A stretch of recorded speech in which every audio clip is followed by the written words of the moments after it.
सध्या कोविडच्या वाढत्या प्रादुर्भावासंदर्भात केंद्रीय आरोग्य राज्यमंत्री भारती पवार पत्रकार परिषद घेतात। आपण थेट जाऊया। देखिए, आज माननीय केंद्रीय मंत्री डॉक्टर मनसुख मांडविया जी मीटिंग लेने वाले हैं। एक हाई लेवल की मीटिंग होने वाली है और जैसे कि आपने कहा कि कोरोना के लेकर केसेस की स्थिति क्या है, इसका इस मीटिंग में सर एक रिव्यू लेने वाले हैं और ज़रूर पिछले साल भर में हमने देखा कि अलर्ट मोड पे मंत्रालय विभाग वैक्सीनेशन में जुटा रहा और आज अगर 220 करोड़ से हम पार कर रहे हैं वैक्सीनेशन, तो स्थिति हमारी अच्छी रही। भारत ने एक अच्छा सक्सेस ड्राइव चलाया और इसी दिशा में आज ये मीटिंग लेने वाले हैं कोरोना की स्थिति को लेकर। निर्बंध आ सकते इस मीटिंग के बाद? नहीं, फिलहाल तो माननीय केंद्रीय मंत्री मनसुख भाई मांडविया जी मीटिंग लेने के बाद ही ये क्लियर जरूर हो जाएगा। खासकर चीन में जो प्रभाव देखने को मिला है, लाखों लोगों की मौत की आशंका जताई जा रही है, फिर भी चीन से फ्लाइट जो है अभी तक शुरू है, इसके ऊपर कुछ डिसीजन हो जाएगा? इसी दिशा में हम लोग जो मैंने यही कहा कि इसीलिए ये मीटिंग हो रही है। ये मीटिंग में पूरा रिव्यू होगा, क्या स्थिति है अन्य देशों की, क्या केसेस बढ़ रहे हैं और भारत के लिए भी इसमें क्या करना चाहिए, इस दिशा में ये मीटिंग रहेगी।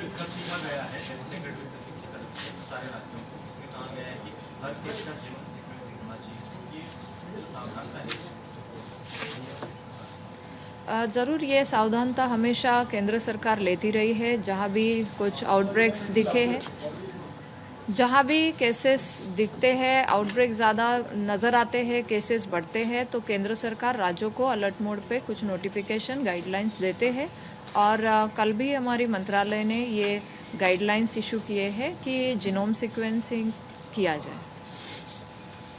मैडम, वैक्सीनेशन को लेकर के बहुत सारे लोग सवाल उठा रहे हैं कि क्या वैक्सीनेशन ड्राइव और तेज किया जाएगा या फिर कई लोग अभी हिचक भी रहे, वैक्सीन ले भी नहीं रहे, तो क्या इस पे? देखिए, भारत ने बहुत ही अच्छा वैक्सीनेशन करके दिखाया है। आज अगर 220 करोड़ वैक्सीनेशन को हम पार कर रहे हैं, तो ये भारत की अपने आप में एक बहुत ही बड़ी उपलब्धि रही है ग्लोबल लेवल पे और बहुत ही अच्छा रिजल्ट हम देख रहे हैं कि भारत में कम केसेस दिखाई दिए। क्या एयरपोर्ट पर सर्विलेंस बढ़ाने की जरूरत है?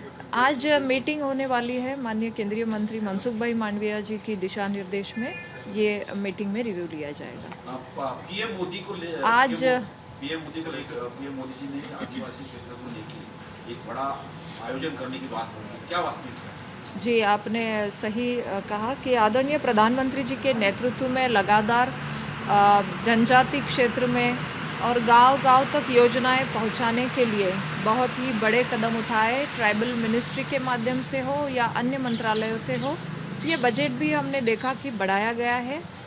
जैसे कि मैं कहूँगी कि अगर 14-15 में ये बजट था 19,000 करोड़, जब सब मंत्रालय उससे जुड़े हैं, जो जनजाति के लिए ये बजट दिया गया, वो बढ़ा के आज हमारा बजट लगभग 22-23 में देखा गया तो ये 90,000 करोड़ को क्रॉस कर रहा है। तो मुझे लगता है सभी दिशा में ये बजट हमारी जनजाति ट्राइबल एरिया के डेवलपमेंट के लिए बहुत ही सराहना कदम है।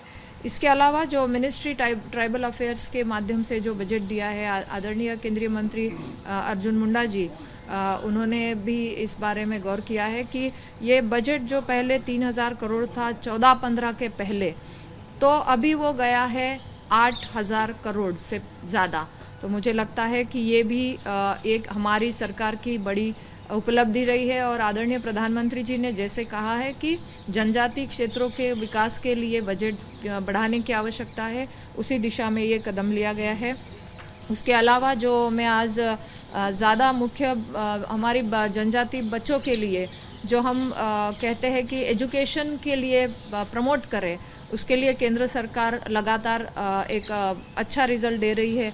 मैं कहूँगी कि उसमें हमारी ट्राइबल मिनिस्ट्री की तरफ से प्री मैट्रिक स्कॉलरशिप दी जाती है, जो कि एक सेंट्रली स्पॉन्सर्ड स्कीम है और अलग अलग राज्यों को जिसमें हम एक बजट देते हैं शेयरिंग में 75 एंड 25 की शेयरिंग में। तो मैं इसमें बताना चाहती हूँ कि इसमें हमारे प्री मैट्रिक में 9th और 10th के बच्चों को मदद मिलती है ताकि उनकी पढ़ाई रुके नहीं और पढ़ाई जारी रहे। उसके अलावा पोस्ट मैट्रिक भी स्कॉलरशिप की स्कीम चलाई जाती है। ये सब स्कीम वो बच्चों का ड्रॉप आउट ना हो, आगे फीस की वजह से उनकी शिक्षा ना रुके, इसलिए हो रही है। और आज भी इसमें पोस्ट मैट्रिक स्कॉलरशिप में भी बच्चों को ये अलग अलग राज्यों को ये हमारी केंद्र सरकार की तरफ से बजट प्रोवाइड किया जा रहा है। उसके अलावा आगे आके national scholarship scheme for higher education of ST students, तो इसमें भी बहुत ही 200 ऐसे 52 प्रीमियर इंस्टीट्यूट है कि जिसमें हमारे बच्चे, चाहे वो IIT हो, चाहे वो एम्स हो, चाहे वो IIMs हो, चाहे वो NIITs हो, एक हायर इंस्टीट्यूशन पर हमारे ग्रामीण क्षेत्र के हो, शहरी क्षेत्र को, जनजाति बच्चे ST स्टूडेंट्स को इसमें स्कॉलरशिप मिलती है ताकि उनको भी आगे जाके इस इंस्टीट्यूट में, इस हायर इंस्टीट्यूट में ये फीस सरकार भरती है और इनको बढ़ावा दिया गया है। इसके अलावा national fellowship scheme for higher education of ST students, इसमें भी सेंट्रल सेक्टर स्कीम है और इसमें MPhil और PhD खास करके आगे जाके बच्चों को रिसर्च करना है, उनको डॉक्टरेट करना है, तो इसके लिए ये MPhil और PhD 2 साल 5 साल अलग अलग जैसे कोर्स है, उसमें ये पूरी तरह से सेंट्रल सेक्टर स्कीम है फंडेड बाय सेंट्रल गवर्नमेंट। तो ये भी बच्चों के लिए सरकार ने मदद की है। नेशनल ओवरसीज स्कॉलरशिप, जो कि बच्चे यहाँ से रिसर्च करके आगे जाके उनको अगर बाहर के देशों में भी जाके पढ़ना हो तो उसके लिए भी सरकार लगभग ऐसे 20 अवार्ड्स को देते हैं, मौका देते हैं और इसमें स्कॉलरशिप प्रोवाइड करते हैं ताकि आज जनजाति क्षेत्र के बच्चे भी बाहर जाके फॉरेन कंट्रीज में जाके भी पढ़ सकते हैं। ये आदरणीय प्रधानमंत्री जी का विजन है। मुझे लगता है कि लगातार बजट के अलावा शिक्षा पे खास करके मंत्रालय ने इसे केंद्रित भी किया है और मैंने कुछ ऐसे एग्जाम्पल भी देखे हैं, कुछ बच्चों ने अपने राय भी दिए हैं कि ऐसे बच्चे थे कि जिनकी पढ़ाई कुछ प्रॉब्लम से रुकी थी या रुकने वाली थी, लेकिन इस फेलोशिप या स्कॉलरशिप प्रोग्राम के माध्यम से उन्हें मदद मिली। आज वो हमारे बच्चे डॉक्टर भी बन रहे हैं, इंजीनियर भी बन रहे हैं, टेक्नोलॉजी भी सीख रहे हैं। तो मुझे लगता है इस तरीके की स्कॉलरशिप को सरकार ने बढ़ावा देके हमारी जनजाति बच्चों के लिए बहुत ही सराहनीय कदम उठाया है। मैं धन्यवाद भी देती हूँ आप सभी के माध्यम से। उसके अलावा आज अगर देखा जाए तो एकलव्य रेसिडेंशियल मॉडल स्कूल, जो कि एक CBSE की पैटर्न को लेके बच्चों के लिए चलाया जा रहा है। आज मैं कहूँगी कि पूरे भारत भर में हमारे 686 ऐसे एकलव्य रेसिडेंशियल मॉडल स्कूल है जो कि सैंक्शन हुए हैं और अभी लगभग 390 से ज़्यादा अभी फंक्शनल है। ये तो गांव-गांव तक, अच्छी ब्लॉक तक पहुंची हुई ये योजना है ताकि बच्चों को इससे अच्छी शिक्षा मिले। एक CBSE पैटर्न का भी उन्हें उसके थ्रू उनको पढ़ाई मिले तो आगे जाके वो उनके करियर को ये ज़रूर एक सपोर्ट रहेगा। ये भी हमारी सरकार कर रही है और मैंने ऐसे भी गांव देखे हैं कि जहाँ पे एकलव्य रेसिडेंशियल मॉडल स्कूल आज चले हैं, सक्सेसफुली चले हैं और लोगों में इसमें बच्चों ने एडमिशन्स भी करे हैं। उसके अलावा अलग अलग योजनाएं हैं, जैसे हमारे वंदन केंद्र के माध्यम से जो हमारे बेनिफिशरीज है उनको इन वंदन केंद्र के माध्यम से आज लगभग 3000 से भी ज़्यादा हेल्प ग्रुप इससे जुड़े हैं और इससे हमारी माता बहनें भी जुड़ी हैं और इनको एक इंटरनेशनल लेवल की मार्केटिंग से भी जोड़ा गया है ट्राइफेड के माध्यम से। तो ये बड़ी उपलब्धि रही है। इसके अलावा national research tribal research institute भी बनाए गए हैं। 10 जगह ट्राइबल फ्रीडम फाइटर्स के म्यूज़ियम, ताकि हमें कल्चर हो, हमारी फ्रीडम फाइटर की जो एक वीरता है उनकी इनके द्वारा हमें भी एक प्रेरणा मिले। ये म्यूज़ियम हमें हमारी कल्चर, हमारी संस्कृति को सिखाने के लिए, आगे आने वाली पीढ़ी को एक दिशा देने के लिए ज़रूर एक हमें आत्मनिर्भर भारत को मैं कहूँगी कि आगे बढ़ाने के लिए जो योगदान रहा है ट्राइबल जनजाति का, तो इस म्यूज़ियम के माध्यम से भी वो ट्राइबल आर्ट हो, हैंडीक्राफ्ट हो, ये आगे बढ़ाने के लिए एक सराहना कदम है। ऐसे अनेक योजनाएं हैं, लेकिन खास करके मैं एजुकेशन को आज ज़्यादा एक फोकस में लाना चाहती हूँ, क्योंकि हमेशा ये सवाल उठाया जाता है कि आदिवासी हमारे जनजाति बच्चों के लिए क्या सरकार कर रही है। तो मैं ऐसे ही बच्चों से एक उदाहरण देना चाहती हूँ कि आगे आने वाले पीढ़ी ने भी अगर अच्छा आप करेंगे स्कॉलरशिप के माध्यम से, तो आपका भविष्य और बेहतर और उज्जवल बनेगा। आप भी सब अवेयरनेस के माध्यम से ये योजनाएं गांव-गांव तक पहुंचाने के लिए हम सभी प्रयास करें, ताकि ये बच्चों को ये स्कॉलरशिप मिलाने के लिए, ये मिलने के लिए हम ज़्यादा प्रयास करेंगे तो इनका उज्जवल भविष्य होने में ज़रूर फ़ायदा मिलेगा। इसके अलावा प्रधानमंत्री आदि आदर्श ग्राम योजना है। ये एक ऐसी योजना है कि इससे भी जो गांव वंचित थे अन्य कई अलग अलग योजनाओं के माध्यम से, तो ये लगभग 36,000 से भी ज़्यादा ऐसे विलेज को आइडेंटिफाई किया है कि जिसके माध्यम से आज सरकार उन्हें बजट दे रही है। वो बजट के माध्यम से वो जो बेसिक वहाँ की फैसिलिटीज़ है वो स्ट्रेंथन करने के लिए आज फ़ायदा मिलेगा। ऐसी अनेक योजनाओं के माध्यम से आज हमारी ट्राइबल मिनिस्ट्री और अन्य विभागों से भी मदद दी जा रही है और बजट लगातार बढ़ाया जा रहा है। आपके माध्यम से मैं यही कहना चाहती हूँ कि आज हमारी केंद्र सरकार आदरणीय प्रधानमंत्री जी नरेंद्र भाई मोदी जी के नेतृत्व में लगातार बच्चों की शिक्षा हो या स्वास्थ्य हो या अलग अलग डेवलपमेंट की स्ट्रेंथनिंग के गांव-गांव में पहुंचाने के लिए प्रतिबद्ध है, और इसी के लिए हम आगे बढ़ाते हुए ये अवेयरनेस जाए ताकि वो बच्चों को इस शिक्षा से फ़ायदा मिले। बहुत बहुत धन्यवाद। Thank you so much.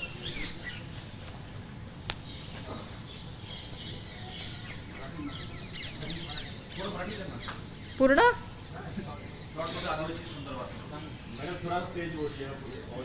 Mic लेना चाहिए, अभी हमें माइक लेना पड़ेगा।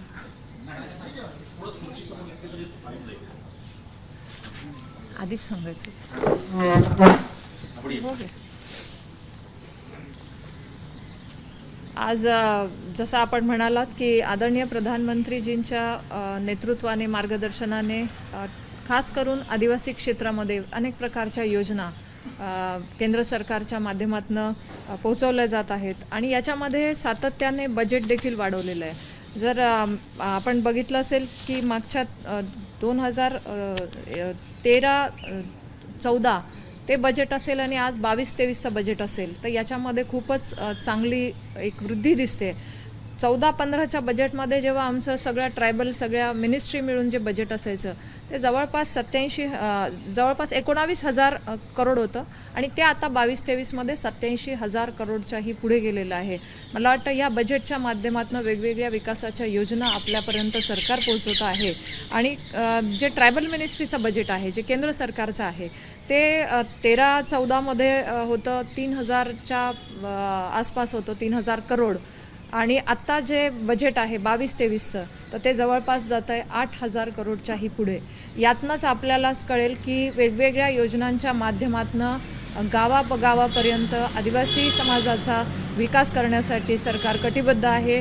या खात्याचे मंत्री आदरणीय केंद्रीय मंत्री अर्जुनजी मुंडा यांनी देखील सातत्याने याबाबत माहिती दिलेली आहे आणि सरकारचा हा हेतूच आहे की हा विकास मग मुलांच्या शिक्षणाचा असेल किंवा आमची संस्कृती आमच्या वेगवेगळ्या माध्यमातून रिसर्च इन्स्टिट्यूट या माध्यमातून पुढे नेण्यासाठी या बजेटच्या माध्यमातून काही प्रोव्हिजन केले गेले आहेत।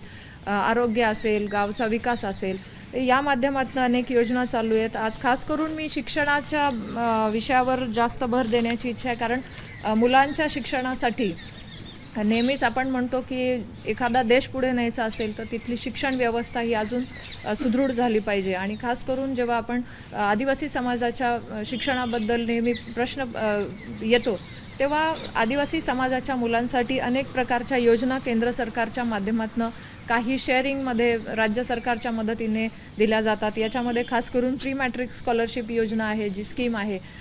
यामध्ये 9वी-10वीच्या मुलांना स्कॉलरशिप दिला जातो की त्यांचं शिक्षण सातत्याने पुढे चालू राहिलं पाहिजे आणि या मुलांचा भविष्य अजून चांगलं करण्यासाठी अशा प्रकारचा या स्कॉलरशिपच्या माध्यमातून एक मदत दिली जाते. त्याचबरोबर पोस्ट मॅट्रिक स्कॉलरशिप देखील आहे की ज्यामध्ये डायरेक्ट डीबीटी म्हणजे या डायरेक्ट डीबीटीच्या योजना आहेत की ज्याच्यातनं तुम्हाला विद्यार्थ्यांना ती मदत मिळते आणि विद्यार्थ्यांचं शिक्षण कुठल्याही प्रकारे थांबू नये आणि त्यांना मदत मिळावी या दृष्टीने वेगवेगळ्या एक क्षेत्रामध्ये जी इच्छा आहे ती पुढच्या भविष्यामध्ये करण्यासाठी या स्कॉलरशिप योजनांचा फायदा होतो.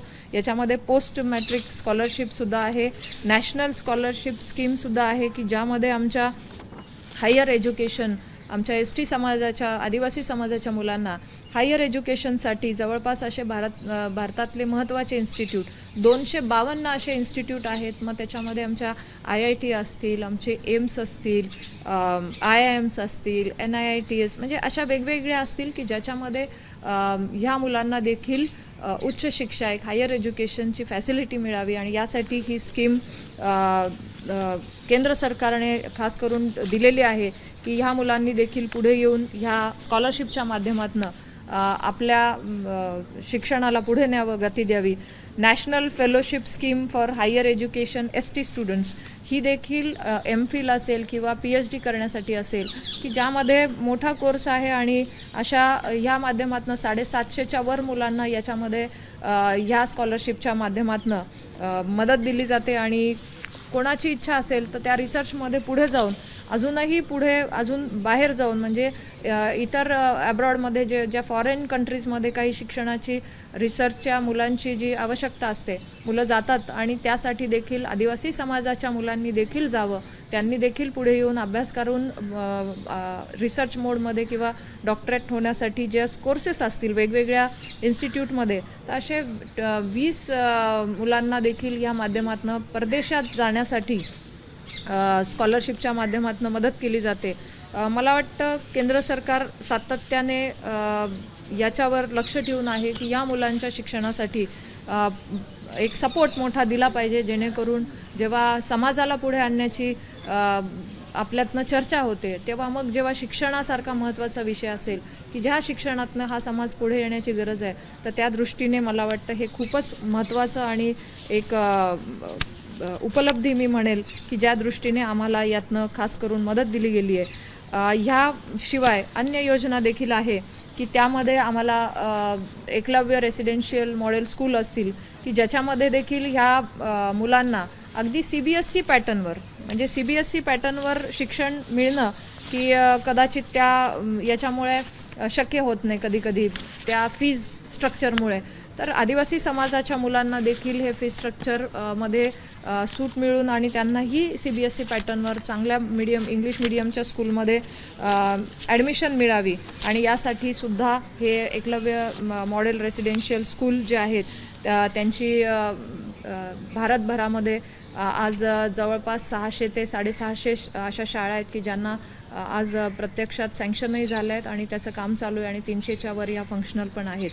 याच्या व्यतिरिक्त प्रधानमंत्री वंदन केंद्र असतील ज्या माध्यमातून एक रोजगार मी म्हणेल उपलब्ध करण्यासाठी सरकारचं लक्ष आहे आणि ज्याच्यामध्ये आमच्या SHG ग्रुप जे सेल्फ हेल्प ग्रुप आहेत त्यांच्या माध्यमातून वंदन केंद्र जे आहेत ते त्यांच्याशी जोडून आणि त्यांना इंटरनॅशनल लेवलला ट्रायफेडच्या माध्यमातून मार्केटिंगशी जोडून आज आम्ही ह्या योजनेतनं रोजगार देण्यासाठी सक्षमतेने पुढे येण्यासाठी प्रयत्न केले आहेत. त्याचबरोबर नॅशनल ट्रायबल रिसर्च इन्स्टिट्यूट आहे की ज्यामध्ये रिसर्च मोडवर जी गरज आहे रिसर्च होणंही गरज आहे आणि वेगवेगळ्या संस्कृती आहेत परंपरा आहेत त्याला पुढे नेण्यासाठी असेल. 10 ठिकाणी ट्रायबल फ्रीडम फायटर्स म्युझियम जे आहे की जे कल्चर आणि याच्यासाठी फ्रीडम फायटर्सची माहिती देण्यासाठी या वेगवेगळ्या 10 ठिकाणी हे असे म्युझियम देण्यासाठी सरकारने काम सुरू केलेले आहे.